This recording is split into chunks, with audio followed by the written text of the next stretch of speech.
Hello, and welcome to episode 7 of the Libby Show podcast. So, in previous podcasts, you've heard what I like about UberEats and DoorDash, but I'm sure it goes without saying that just like a lot of other riders, there are, of course, things I don't like about working as a food courier. And so, in today's podcast, I'm going to talk about exactly what those things are. So, number one, I absolutely hate long wait times at restaurants. It is the bane of every food courier's existence.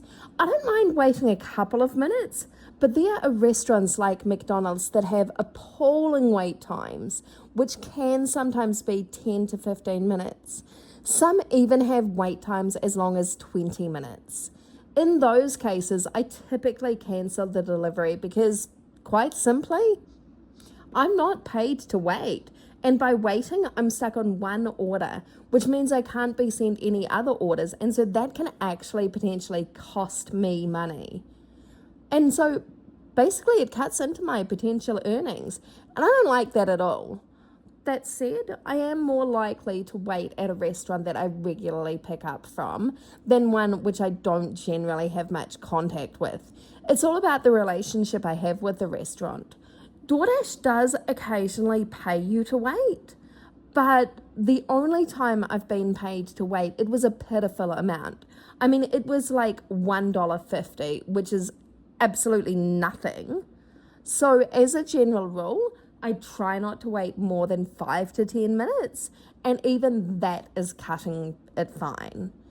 Number two, so basically, as you do more and more deliveries, you get to know the good and bad restaurants, which is point number two.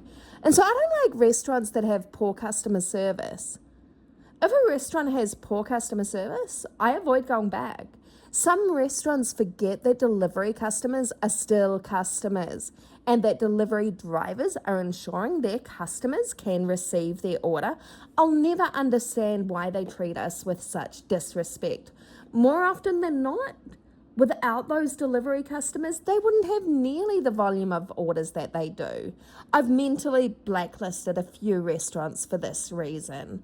Occasionally, very occasionally, I will go to those restaurants, but only when I'm chasing an Uber Quest. So quests are basically bonus pay for doing a certain amount of deliveries.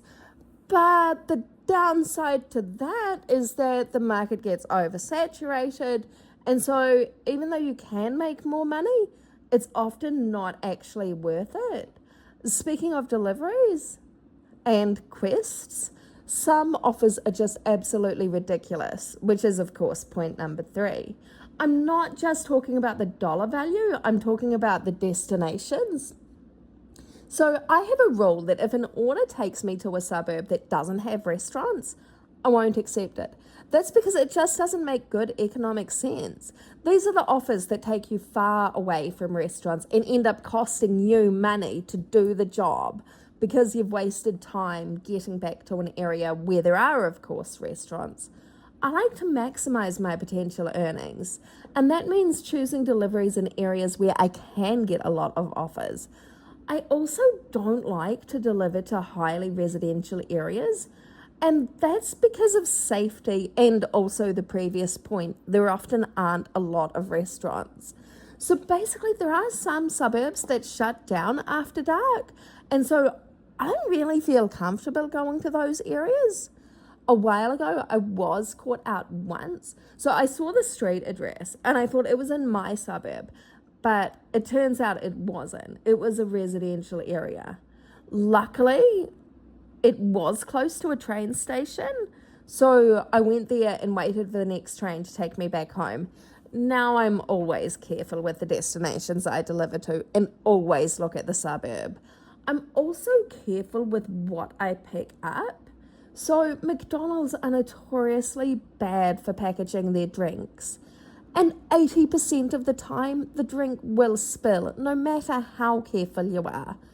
This is even worse when you're cycling because any bump could lead to the drink spilling. And then, of course, you have an unhappy customer. and a negative rating on your account, which can take another 100 ratings to disappear. And that can be very annoying. I've also been caught out with excessively heavy drink orders. You know, the ones where there's several bottles of 1.5 litre water. I had this a couple of weeks ago. So fortunately, it was only a short distance, but the wait was extremely difficult, especially given I cycle. I normally avoid anything over 5 kgs as an absolute maximum delivery weight. I have been caught out with grocery shops as well, but I try to limit the number of items I deliver to, because a grocery shop can also take half an hour to do if it's a lot of items, and that often isn't very profitable, depending of course on how long you take and how busy the supermarket is. Now, one of the other things that really annoys me is that Uber Eats only lets you be logged in for 12 hours before forcing you to log out for 8 hours. Being logged in for 12 hours doesn't mean that you're actually active in that time frame. You may be spending a lot of that time rejecting orders that you don't want, which means your active time is only actually a couple of hours, which definitely does not mean you're fatigued or need to take a break.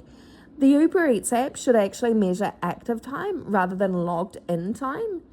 I know that a lot of app couriers don't like that active time is measured, but in my case, it actually works best. I'm very strategic in how I manage my work. Basically, I live very close to a bunch of restaurants and supermarkets, and so when I'm between orders, instead of cycling around, I simply go back home and wait for new orders. But the thing is, I'm not waiting and doing nothing.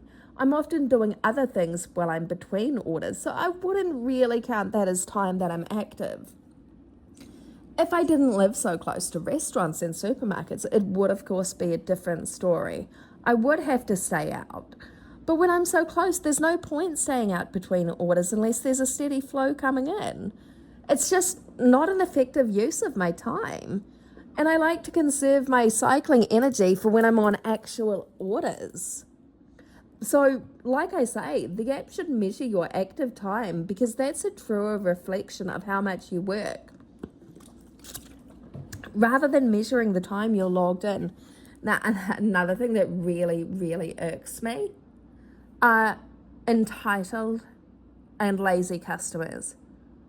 Some customers are so lazy that they won't come down to the building entrance. Now, 90% of the time, I'm happy to go up to their apartment, but there are occasions where there is nowhere to lock my bike. I'm talking no lamp posts, no bike racks, no trees, no rails by a building, nothing metal in the vicinity. And given my last bike was stolen, there's no way I'm risking another bike being stolen. So if there's nowhere to lock my bike, I simply will not go up into the building. It's not like the customer or one of the apps would compensate me if my bike was stolen. Insurance also isn't an option because by the time you pay for the premiums and the excess, insurance actually costs you more than it would be to replace your bike. And believe me, this does sometimes happen. Like I say, sometimes there is simply nowhere to lock the bike. I had a customer just like this last night. Initially, the messages were friendly, but then she became really, really bitchy and entitled. So here's a snapshot of the messages. So this is her. I'm not sure why it's saying to go to X Street on my delivery. Then I messaged, hey, there's nowhere to lock my bike. Can you come down? I'm outside now. I'm outside address X by the gate. Her, it will not get stolen. Please, I am pregnant.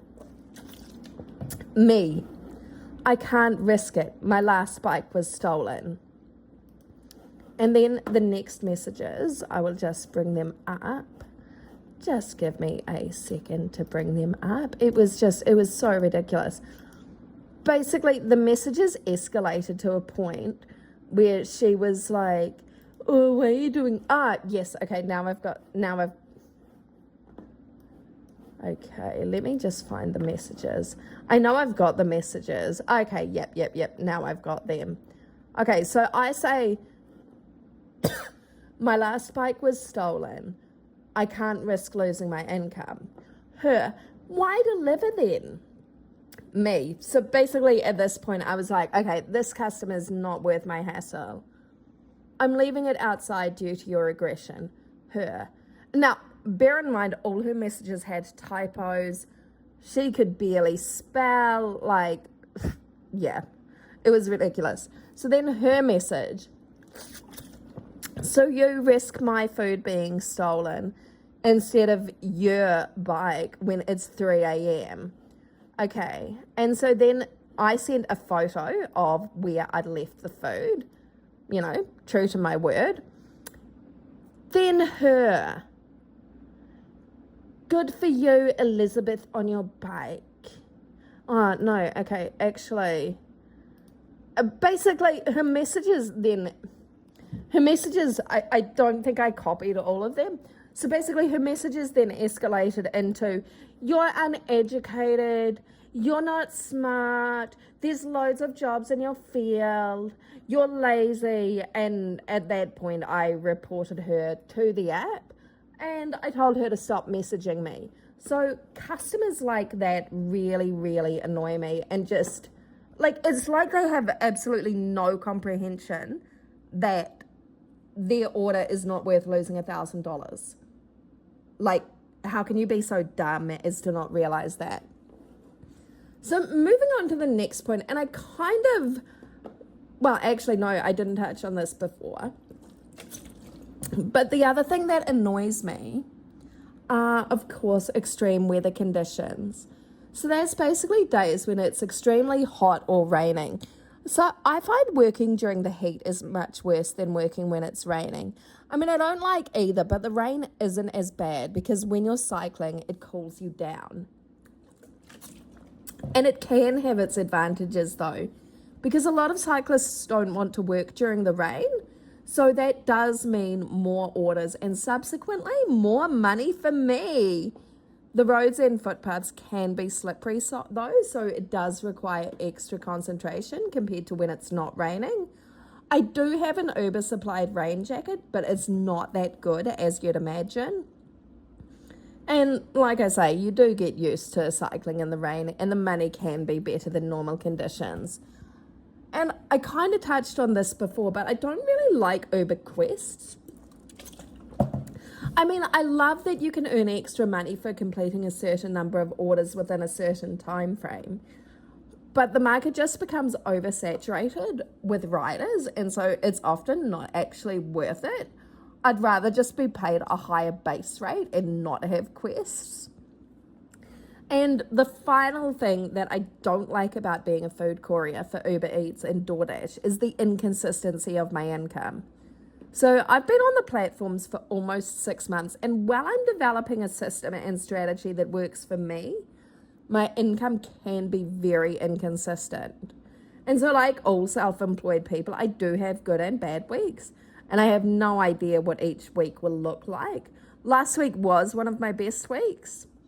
But inconsistency, like I say, it's true of any business owner, and you just need to find a strategy that works for you. But despite all these negative aspects, I would not trade the freedom. And the simple fact is that you can work a 9-to-5 job with a stable income and have that taken away in an instant. The real idea is to have multiple income streams, so that if something does happen to you, happen to one of your income streams, you still have something to fall back on. So that has been episode 7 of the Libby Shaw Show podcast. Thanks for tuning in and see you next time.